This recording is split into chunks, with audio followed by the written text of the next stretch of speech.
tempo ho detto provo a vedere l'emozione di essere in panchina, perché volevo intanto, visto che è passato freddo, ripeto, vedere un po' più da vicino com'è, solo che non ho visto non c'è stata una grande prestazione, diciamo che c'era più da parte loro la volontà, visto la loro classifica, di vincere, di non perdere, prima di vincere, poi di non perdere, e non siamo riusciti a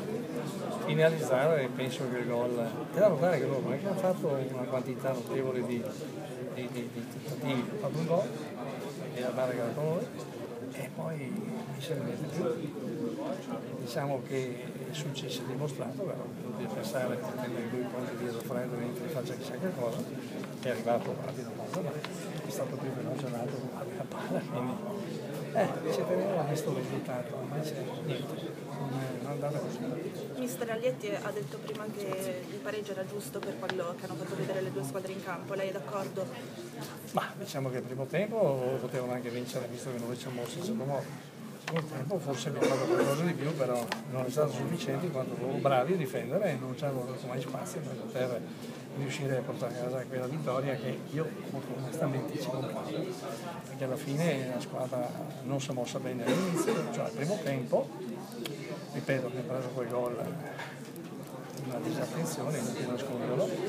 e poi speravo che ci fossimo più di grinta, di cattiveria, di voglia di vincere. Loro avevano più voglia di vincere, o quantomeno di non perdere, ripeto. Bisogna che ritorniamo un po' con questa mentalità, visto che adesso alla fine vanno avanti dopo la pausa e comincia il periodo quello tosto, e quindi dobbiamo essere molto attenti se vogliamo non perdere quello che è la posizione adesso, ma più che altro guadagnare qualche punto in più.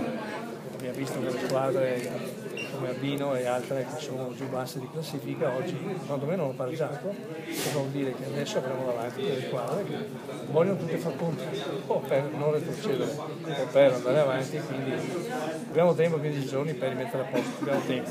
abbiamo 15 giorni, no, abbiamo bisogno di mettersi da lavorare subito lunedì. Dobbiamo cambiare mentalità, essere un pochino più cattivi, dai, essere più vogliosi di portare a casa il risultato. Avete domande dallo studio?